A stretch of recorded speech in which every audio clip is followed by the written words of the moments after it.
Bonjour chers frères, bonjour chères sœurs et bienvenue à ma chaîne vidéo, à ma chaîne YouTube où je débat également des sujets portant sur l'actualité depuis peu. Et le sujet de l'actualité dominant aujourd'hui en Afrique, c'est les attaques qu'il y a eu lieu de la part des populations, de la population nationale contre d'autres venus d'ailleurs. Et généralement, la presse a titré là-dessus parlant de la xénophobie dans cette partie de l'Afrique. Euh, cela est récurrent, cela est récurrent dans cette partie de l'Afrique, de voir comment les Noirs sont plus racistes qu'à l'égard de leurs propres frères qu'à l'égard des Blancs. Pourtant, ils ont d'autres communautés. Ceci, je veux d'abord essayer de comprendre le discours. Et ce que je viens de vous dire, c'est un discours qui prévalait depuis l'avant la libération de Mandela, avant les années 90. Parce que n'oubliez pas que Mandela a été libéré le 11 février 1990. Donc avant cela, on présentait toujours la communauté des Noirs comme une communauté essentiellement fermée et raciste à l'égard des autres Noirs. Et on avançait les raisons selon lesquelles ils se plaignent que les autres Noirs ne leur apportent pas assez de soutien dans la lutte contre l'apartheid. Mais malheureusement, ils ont eu le pouvoir politique. Et aujourd'hui, 30 ans après, on a à répétition dans le cycle de presque tous les 3 ans ou 5 ans, euh, des attaques de la population noire à l'égard des autres Noirs. Et qu'est-ce que la presse en dit? La presse vous parle toujours de xénophobie en Afrique du Sud. Et je veux m'interroger sur la question, sur le mot, ce concept de xénophobie. Est-ce qu'on devait parler dans ce cas effectivement de xénophobie? Je comprends xénophobie comme composée de deux parties. Une partie xéno qui a trait à l'étranger, un mot grec, et la phobie qui a trait à la peur. Et vous, quand vous allez comprendre ces mots de xéno, phobie, dans la phobie, vous allez trouver dans agoraphobie, ça veut dire que la peur de la foule, ou peut-être d'autres phobies qu'on peut avoir, la peur de l'eau, la peur de ci, il y a donc des termes qui les qualifient.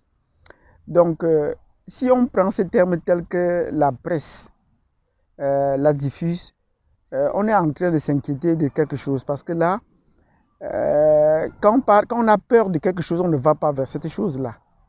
Quand on a peur du lion, on ne va pas vers le lion. Quand on a peur de la mer ou de l'eau, on ne va pas vers l'eau. On évite de naviguer sur l'eau. Quand on a peur de quelque chose, on n'y va pas vers là.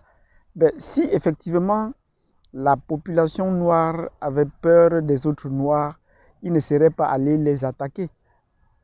On a peur des serpents, mais on ne fait pas la chasse de serpents. Donc, c'est ce que je voudrais apporter dans cette compréhension pour dire que, dans ma compréhension du mot xénophobie que la presse utilise couramment, pour dire que le terme n'est pas vraiment assez approprié, à mon sens, pour qualifier ces attaques. Le terme n'est pas approprié.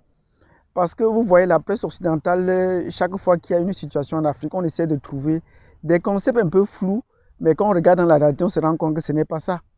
Ce n'est pas seulement sur ce continent qu'on a ce genre d'attaques. Quand il y a ce genre d'attaques contre les populations tigares en Europe, on ne parle pas de xénophobie.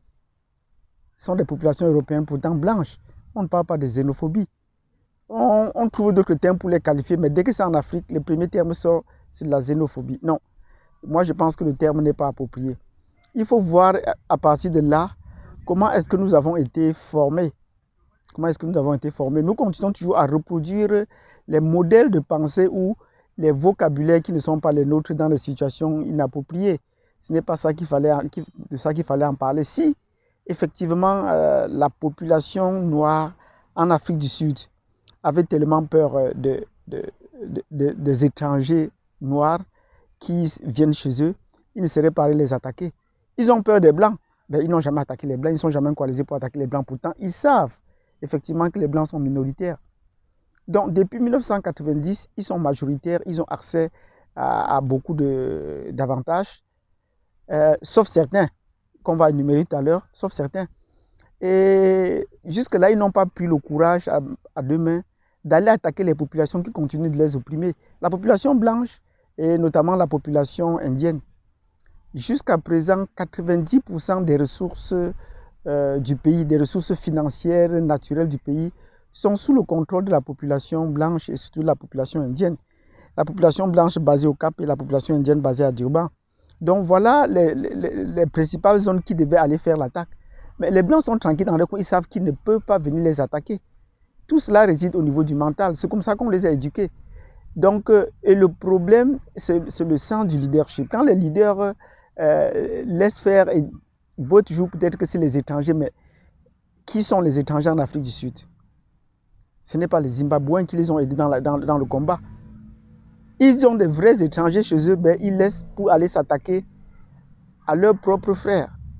Et ceci me rappelle un discours de Malcolm X qui disait, mais qui vous a enseigné comment vous détestez vous-même?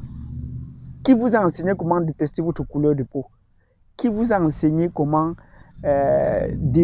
détester la forme de votre nez? Qui vous a enseigné comment détester votre propre frère? Voilà où nous en sommes. Et cette situation n'est pas propre à l'Afrique du Sud. Si vous lancez un peu un coup d'œil sur les conflits qu'il y a en Afrique du Sud, vous vous rendrez compte que chaque fois qu'il y a une enclave de la population européenne quelque part, il justifie d'abord que c'est eux qui veulent être au contrôle du pouvoir et on trouve toujours les groupes nationaux en train de s'affronter. Ils s'affrontent sur des questions qui à notre sens, n'a pas lieu d'être. Regardez sur toute la bordure de l'Afrique où il peut avoir un chevauchement ou un mixage de la population blanche et de la population noire. Vous verrez que c'est entièrement les zones de conflit. Et c'était très intéressant parfois quand je comprenais les titres en terminant disant les points chauds dans le globe.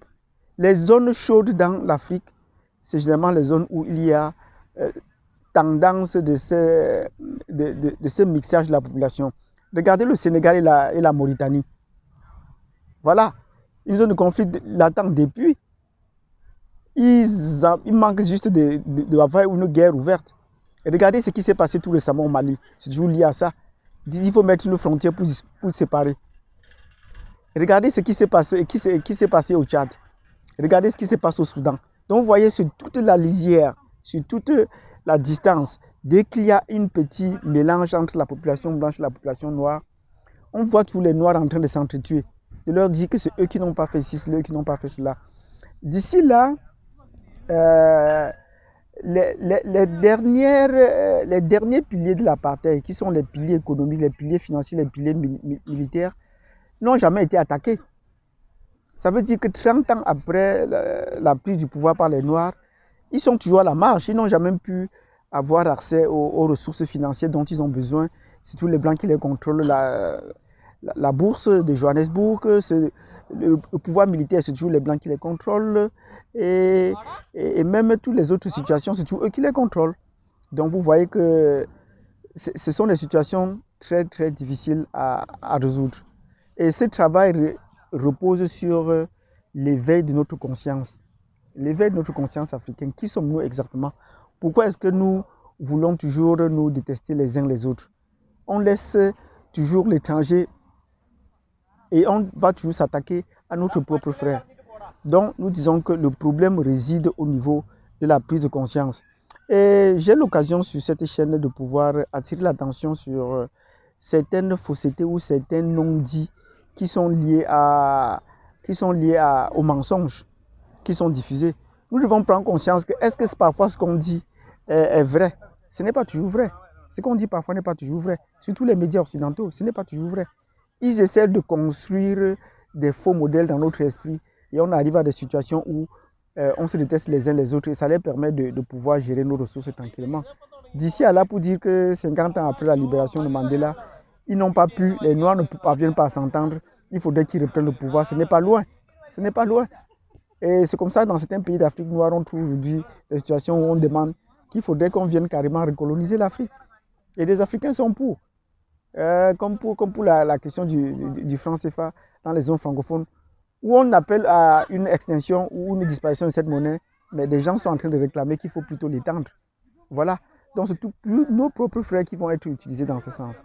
Donc, je voudrais partager ce fait de l'actualité pour dire à nos frères qu'il faut qu'on prenne conscience. Et cet éveil-là, ce n'est pas seulement un éveil sur le plan physique.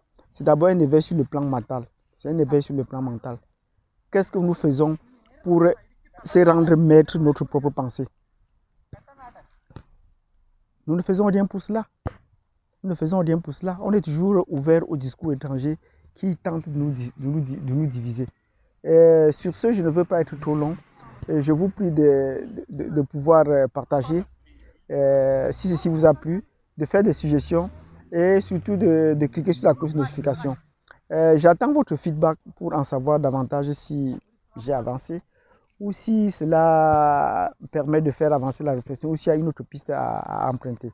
Sur ce, je vous remercie et je vous prie de passer une excellente journée et à plus tard.